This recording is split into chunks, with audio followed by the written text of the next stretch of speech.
Election commission को पूरी autonomy हो, इलेक्शन कमीशन को पूरी स्वायत्ता हो और इलेक्शन कमीशन पूरी तरीके से इंडिपेंडेंट हो। जैसे सीबीआई डायरेक्टर के अपॉइंटमेंट के लिए होता है, उस तरह की कमेटी चुनाव आयोग के सभी सदस्यों का चयन करेगी। It is a good thing for the entire country to save democracy, to save constitution.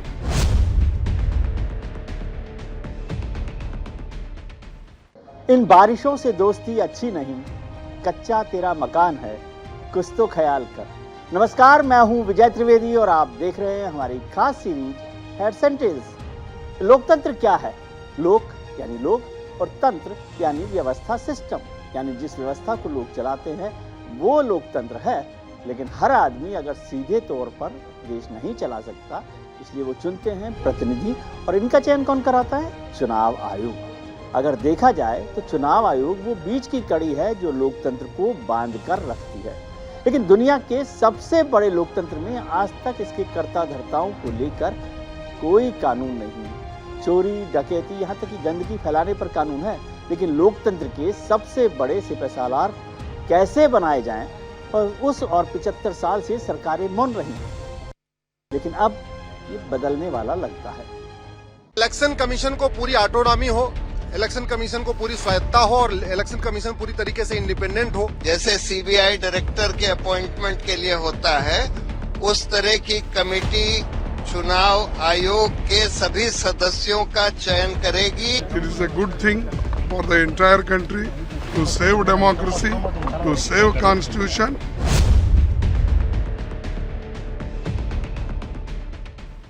Bharat के संविधान का सबसे अच्छा तोहफा है स्वतंत्र न्यायपालिका। और जब जब लोकतांत्रिक व्यवस्था पर सवाल उठते हैं तो ये ऐसा फैसला देता है जो नजीर बन जाता है। चुनाव आयोग में मुख्य चुनाव आयुक्त और चुनाव आयुक्त की नियुक्तियां कैसे हो, इस पर सुप्रीम कोर्ट ने एक बड़ा फैसला दिया। इसके बाद अब चुनाव आयोग का पूरा ढांचा बदल सकता है। क्या है वो फैसला, एक बार समझ लीजिए। राष्ट्रपति क्यों करेगी? इसके बाद राष्ट्रपति मोहर लगाएंगे।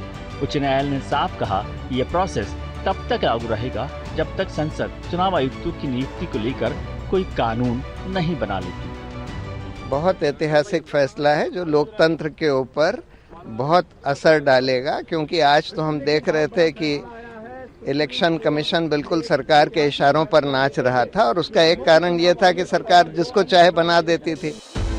इस मामले की सुनवाई के दौरान इस संवैधानिक पीठ की अगुवाई कर रहे जस्टिस के.एम. जोसेफ ने जो टिप्पणी की वो गौर करने लायक है। जस्टिस जोसेफ ने उदाहरण देते हुए पूछा था कि कभी किसी प्रधानमंत्री पर आरोप लगे तो क्या आयोग ने कार्रवाई की है? जोसेफ ने आगे कहा कि हमें एक ऐसे मुख्य चुनाव आयुक्त की आवश्यकता है जो प्रधानमंत्री के खिलाफ भी एक्शन ले सके। उदाहरण के लिए मान लीजिए कि पीएम के खिलाफ कुछ आरोप हैं और इसी को कार्रवाई करनी है, लेकिन मुख्य चुनाव आयुक्त कमजोर घुटने वाला है, वह एक्शन नहीं लेता। क्या यह सिस्टम का पूरी तरह से ब्रेकडाउन नहीं है? सुप्रीम कोर्ट ने अपने फैसले में बार बार लोकतांत्रिक प्रणाली का जिक्र किया और कहा कि लोकतंत्र को बनाए रखने के लिए चुनाव प्रक्रिया की निष्पक्षता बनाई रखी जानी चाहिए, नहीं तो इसके अच्छे परिणाम नहीं होंगे। उन्होंने कहा कि वोट की ताकत सुप्रीम है, इससे मजबूत से मजबूत पार्टियां भी सत्ता हार सकती हैं, इसलिए इलेक्शन कमीशन का स्वतंत्र होना जरूरी है। यानी सुप्रीम कोर्ट ने 75 साल से चली आ रही चुनावी प्रथा को घेरा भी और उसे खत्म करने की दिशा में बड़ा कदम उठाया भी। बहुत ही लैंडमार्क जजमेंट है। मुझे लगता है कि लोकतंत्र के लिए बहुत अच्छा जजमेंट है। जो लोग इलेक्शन कमीशन के ऊपर बार बार उंगली उठाते थे, शायद आज उनका मुंह बंद हो गया है। अब जब इलेक्शन कमीशन का अपॉइंटमेंट करने में जो कमेटी होगी उसमें प्राइम मिनिस्टर होंगे, लीडर ऑफ अपोजिशन होंगे, चीफ जस्टिस ऑफ इंडिया होंगे, तो शायद कोई पॉलिटिकल पार्टी इलेक्शन कमीशन के ऊपर उंगली नहीं उठाएगी, ऐसा मैं आशा कर सकता हूँ। अभी एक और जो लैंडमार्क इसमें जजमेंट है कि तीनों जो इलेक्शन कमिश्नर हैं, यानी दोनों इलेक्शन कमिश्नर और चीफ इलेक्शन कमिश्नर, तीनों को इक्वल प्रोटेक्शन रहेगा, इक्वल सिक्योरिटी रहेगी। अब उनको हटाने का तरीका भी एक होगा। अभी क्या था कि अगर चीफ इलेक्शन कमीशन को हटाना है तो पार्लियामेंट में इम्पीचमेंट लाना पड़ेगा, लेकिन बाकी दोनों इलेक्शन कमीशंस को आप कभी भी सरकारी आदेश से हटा सकते हैं। अब ऐसा नहीं होगा, तीनों की हटाने की प्रक्रिया एक हो गई है। चलिए, ये तो रहा वो फैसला जो चुनाव आयोग का पूरा ढांचा बदल सकता है। लेकिन यह जानना भी जरूरी है कि वर्तमान में चुनाव आयोग का स्वरूप क्या है, जो जल्द बदल सकता है।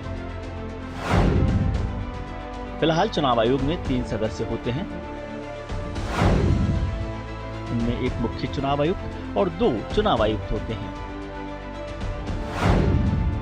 इनका कार्यकाल 6 साल या 65 साल की उम्र जो भी पहले हो तब तक होता है। चुनाव आयुक्त में से आगे चलकर कोई एक मुख्य चुनाव आयुक्त बनता है, लेकिन ये ढांचा हमेशा से ऐसा नहीं था। समय समय पर चुनाव आयोग के कर्ताधर्ताओं की नियुक्ति का मॉडल बदलता रहा।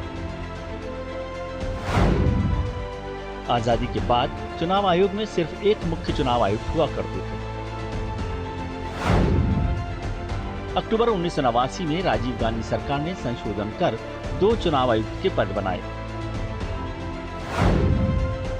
जनवरी 1990 में वीपी सिंह की सरकार ने चुनाव आयोग को फिर से सिंगल मेंबर बॉडी बना दिया। 1993 में नरसिम्हा राव की सरकार आई तो दोबारा 2 चुनाव आयुक्तों की नियुक्ति को मंजूरी दे दी गई। साफ है कि सरकारों ने अपने अपने हिसाब से चुनाव आयोग को बदला, भले इसका राजनीतिक फायदा हुआ हो या ना हुआ हो।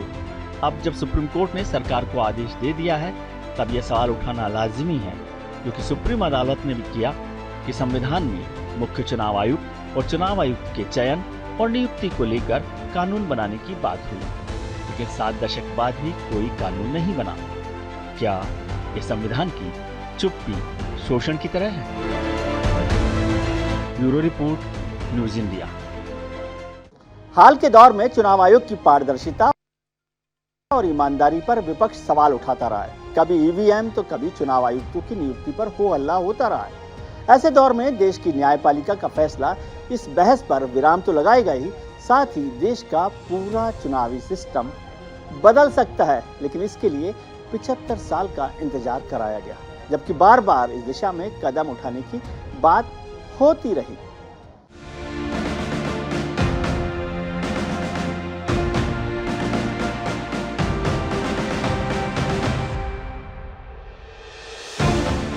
चुनाव आयुक्तों की नियुक्ति पर सुप्रीम कोर्ट की संविधान पीठ ने अहम फैसला दे दिया है और इशारों में सरकार को आदेश दिया कि अब मनमर्जी नहीं चलेगी। जो पहले होता आया है वो अब नहीं होगा। साथ ही 5 जजों की संविधान पीठ ने केंद्र सरकार पर कुछ तीखे सवाल दागे, जैसे कि 2004 के बाद से मुख्य चुनाव आयुक्तों के कार्यकाल क्यों कम हो रहे हैं, निष्पक्ष और पारदर्शी नियुक्ति प्रक्रिया के लिए कानून क्यों नहीं बना। जब संविधान सरकार को नियुक्ति का कानून बनाने की आजादी देता है तो अब तक क्यों नहीं बनाया। ऐसे में यह जानना जरूरी हो जाता है कि चुनाव आयोग को लेकर संविधान आखिर कहता क्या है। आखिर मुख्य चुनाव आयुक्त और चुनाव आयुक्तों की नियुक्ति को लेकर संविधान का मानना क्या है। संविधान के मुताबिक चुनाव आयोग को स्वायत्तता मिली हुई है और यह स्वतंत्र रूप से काम करता है। संविधान के अनुच्छेद 324 से लेकर 329 तक चुनाव आयोग से जुड़े हुए हैं। इनमें आयोग के सदस्यों की शक्तियां, कामकाज, कार्यकाल के बारे में बताया गया है। अनुच्छेद 324 आयोग को चुनाव कराने, नियंत्रित करने, दिशा निर्देश देने, देखरेख की जिम्मेदारी देता है। वहीं अनुच्छेद 325 सभी को समान वोटिंग के अधिकार की वकालत करता है। अनुच्छेद 326 लोकसभा और राज्यों की विधानसभाओं के चुनाव का वयस्क मताधिकार के आधार पर होगा, यह तय करता है। अनुच्छेद 327 चुनाव आयोग से जुड़े प्रावधानों को लेकर संसद को कानून बनाने की शक्ति देता है। अनुच्छेद 328 के अनुसार किसी राज्य के विधानमंडल को चुनाव से जुड़े कानून बनाने की शक्ति है।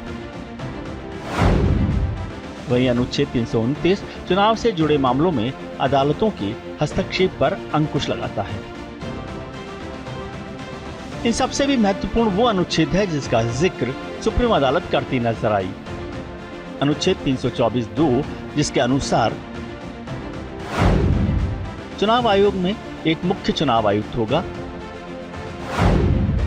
अन्य चुनाव आयुक्तों को लेकर फैसला राष्ट्रपति पर निर्भर है। यह राष्ट्रपति पर निर्भर करता है कि इनकी संख्या कितनी होगी। इनकी नियुक्ति संसद की तरफ से बनाए गए प्रावधानों के तहत राष्ट्रपति करेंगे और सुप्रीम कोर्ट का इशारा इसी अनुच्छेद की तरफ था। उसने पूछा कि चुनाव आयुक्तों की नियुक्ति के लिए निष्पक्ष और पारदर्शी चयन प्रक्रिया बनाने की खातिर 72 साल में कानून क्यों नहीं बना। वैसे सुप्रीम कोर्ट का फैसला कोई रातों रात लिया गया नहीं है, बल्कि इसको लेकर समय समय पर कई बार कमेटियां बनी और ऐसे सिस्टम की मांग भी उठी। इसमें सबसे महत्वपूर्ण है दिनेश गोस्वामी कमेटी की रिपोर्ट, जो कहती है कि मुख्य चुनाव आयुक्त की नियुक्ति चीफ जस्टिस और लोकसभा में विपक्ष के नेता से सलाह मशवरा के बाद राष्ट्रपति करें। सलाह मशवरे की प्रक्रिया को संवैधानिक ढांचे में रखा जाए। 2 अन्य आयुक्तों की नियुक्ति चीफ जस्टिस, विपक्ष के नेता और मुख्य चुनाव आयुक्त की सलाह लेकर राष्ट्रपति करें। चुनाव आयोग से हटने के बाद कोई भी आयुक्त किसी सरकारी सिस्टम का हिस्सा नहीं होंगे और न ही राज्यपाल नियुक्त किए जा सकेंगे।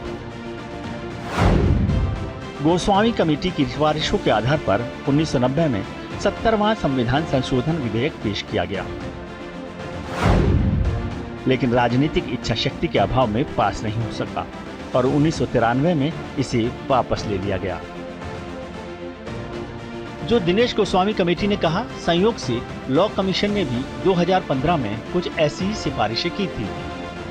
इसमें कहा गया कि चुनाव आयुक्तों और मुख्य चुनाव आयुक्त की नियुक्ति के लिए कॉलेजियम जैसा कोई सिस्टम हो। इसमें प्रधानमंत्री, नेता प्रतिपक्ष और सीजेआई सदस्य हों। देखा जाए तो सुप्रीम कोर्ट का यह फैसला चुनाव सुधार की दिशा में मील का पत्थर साबित हो सकता है, लेकिन ये कोई पहला कदम नहीं है। इससे पहले भी समय समय पर इस दिशा में काम किया गया है। भारत में चुनाव प्रणाली को महत्व प्रदान करते हुए इसमें सुधार के लिए समय समय पर कई समितियों का गठन किया गया। सबसे पहले बात कर लेते हैं तारकुंडे समिति की और उसकी सिफारिशों की। इसने वयस्क मताधिकार की आयु 21 वर्ष से घटाकर 18 साल करने की सिफारिश की, जिसे संविधान के 61वें संशोधन में मंजूरी दी गई। चुनाव लड़ने के लिए अधिकतम खर्च राशि का भी निर्धारण किया। उम्मीदवारों के चुनावी खर्च का लेखा जोखा निर्वाचन आयोग के सामने प्रस्तुत करने की सिफारिश की गई। चुनाव लड़ने वाले प्रत्याशी एक निश्चित नामांकन राशि जमा करें, लेकिन इस समिति ने बूथ कैप्चरिंग और बोगस वोटिंग को लेकर कोई खास मसौदा पेश नहीं किया। इसके बाद बनी दिनेश गोस्वामी समिति में कहा गया कि अवैध रूप से लूटे गए बूथों पर फिर से मतदान की व्यवस्था हो। मतदान के लिए इलेक्ट्रॉनिक वोटिंग मशीन का प्रयोग किया जाए। बोगस मतदान की समस्या से बचने के लिए मतदाता फोटो पहचान पत्र की व्यवस्था की जाए। सदन का कोई स्थान खाली हो तो 6 माह के अंदर निर्वाचन की व्यवस्था की जाए। इस समिति की सिफारिशों से बूथ कैप्चरिंग और बोगस वोटिंग जैसी समस्याओं का काफी हद तक समाधान हुआ, लेकिन अब भी चुनाव खर्च से संबंधित समस्या बाकी थी, जिसके लिए इंद्रजीत गुप्त समिति का गठन किया गया। अब बात इंद्रजीत गुप्त समिति की सिफारिशों की।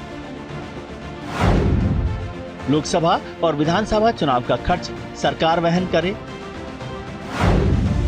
ऐसे प्रत्याशी जो अपना वार्षिक आयकर रिटर्न दाखिल करने में असफल रहे, उन्हें आर्थिक सहायता ना दी जाए।